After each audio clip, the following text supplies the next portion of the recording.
শতাধিক গাড়ী লৈ ৭ নং গৌৰীপুৰ সমষ্টিৰ কংগ্ৰেছ দলৰ প্ৰাৰ্থিত্ব প্ৰত্যাশী আবুল মিয়াই দলীয় আবেদন-পত্ৰ দাখিলৰ বাবে যাত্ৰা।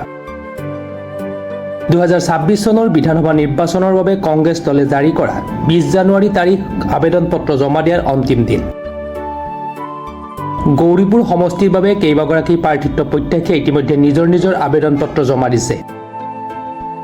আজি গৌৰীপুৰ সমষ্টিৰ কংগ্ৰেছ দলৰ প্ৰাৰ্থিত্ব প্ৰত্যাশী আবুল মিয়াই প্ৰায় শতাধিক চাৰিচকীয়া বাহনেৰে দলীয় সমৰ্থকক লৈ এইদৰে সদল বলে গুৱাহাটীৰ মুখ্য কাৰ্যালয়ত দলীয় টিকটৰ বাবে আবেদন-পত্ৰ জমা দিয়াৰ উদ্দেশ্যে যাত্ৰা আৰম্ভ কৰে। মাটিয়াবগৰ ৰাজবাৰীৰ পৰা আৰম্ভ কৰে এই যাত্ৰা। আবুল মিয়াৰ এই যাত্ৰাত সমষ্টিখনৰ প্ৰতিটো গাঁও পঞ্চায়তৰ পৰা দলীয় কৰ্মীয়ে নিজেই গাড়ী লৈ সংগ দিয়ে। আবুল মিয়াৰ এই যাত্ৰাই চকু চমক লগা পৰিৱেশ সৃষ্টি কৰিছে। কংগ্ৰেছৰ প্ৰাৰ্থিত্ব প্ৰত্যাশী আবুল মিয়াৰ ভাষ্য আমাৰ প্ৰাতঃ টাইমৰ হাতত আহি পৰিছে, সেয়া আমি শুনাই লৈছোঁ। অসম প্ৰদেশ কংগ্ৰেছ কমিটিৰ যিটো মনোনয়ন দাখিলৰ ডেট আছিল অহা 20 তাৰিখ লাষ্ট, অহাকালিলৈকে লাষ্ট। মই আজি গৌৰীপুৰ 7 নং গৌৰীপুৰ সমষ্টিৰ পৰা মই ৰাজীৱ ভ্ৰমণলৈ যাত্ৰা কৰিম আৰু নমিনেশ্যন দাখিল কৰিবৰ কাৰণে আজি প্ৰস্তুতি লৈছোঁ।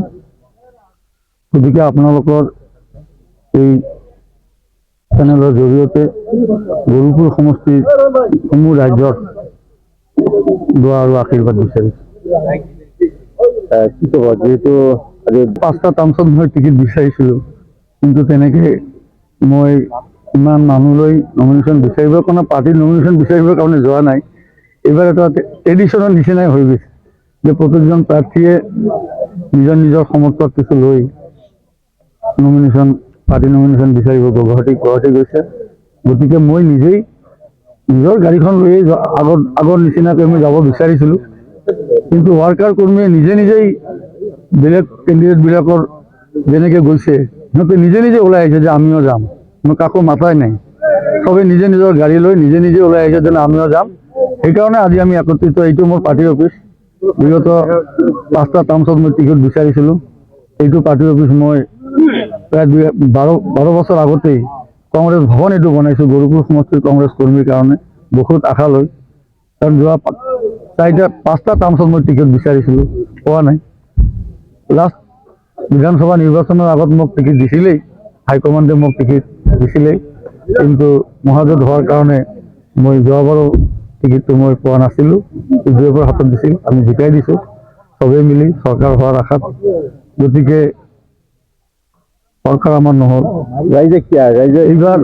এইবাৰ ৰাইজেও আকৌ আগবাঢ়িছে যে যোৱাবাৰে আমাক টিকট দিছিল, গতিকে এইবাৰ আমি চবেই আপোনাৰ লগতে আছোঁ। আৰু বৃহত্তৰ এলেকা যিটো গোলঙৰ সমষ্টিৰ পৰা 10টা পঞ্চায়ত আহিছে, 8টা পঞ্চায়ত আহিছে, গোসাইগাঁৱৰ পৰা 2টা পঞ্চায়ত আহিছে, ধুবুৰীৰ পৰা এটা পঞ্চায়ত, বিলাসীৰ পৰা পূব পশ্চিমৰ পৰা 10টা পঞ্চায়ত সংলগ্ন হৈছে। মই এনেকুৱা এটা স্থানত মোৰ ঘৰ, একদম গৌৰীপুৰ সমষ্টিৰ হাৰ্ডত, মানে গৌৰীপুৰত একদম মাটিয়াবগত মোৰ ঘৰ।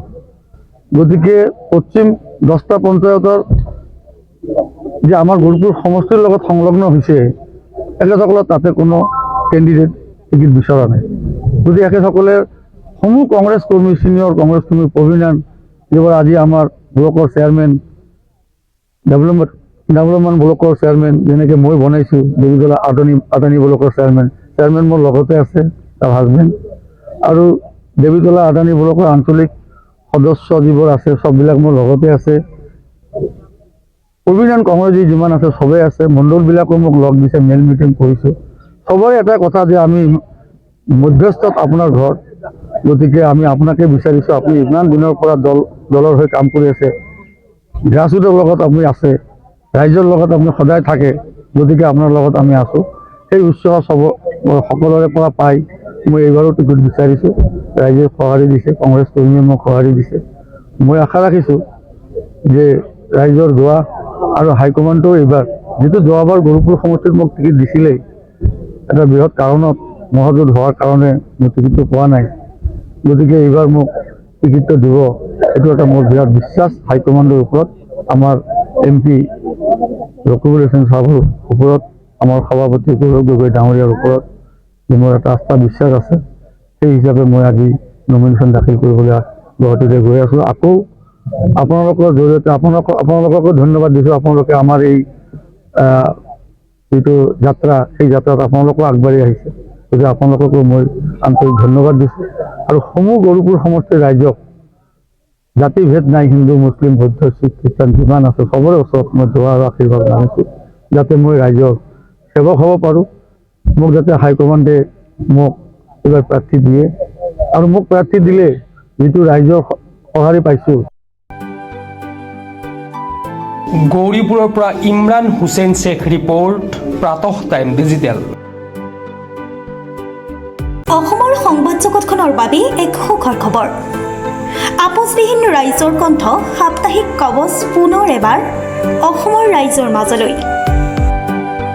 স্বত্বাধিকাৰী প্ৰণীতা কলিতাৰ দ্বাৰা প্ৰকাশিত আৰু আপোচবিহীন একাংশ নপুৰণি অভিজ্ঞতাপুষ্ট সাংবাদিকৰ দ্বাৰা প্ৰচাৰিত তথা eco printing press, Guwahati Katabari গড়চুকত মুদ্ৰিত সাপ্তাহিক কবচ এতিয়া অসমৰ বিভিন্ন প্ৰান্তত উপলব্ধ। আমাৰ ঠিকনা মুখ্য কাৰ্যালয় অসম ফৰেষ্ট স্কুল, হৰি মন্দিৰ পথ, গুৱাহাটী আৰু উপ কাৰ্যালয় Kalita market, Bijoynagar, Kamrup, Assam. Mobile number হৈছে 9435114666 70024722813। আমাৰ ইমেইল আইডি হৈছে kobos2025@gmail.com।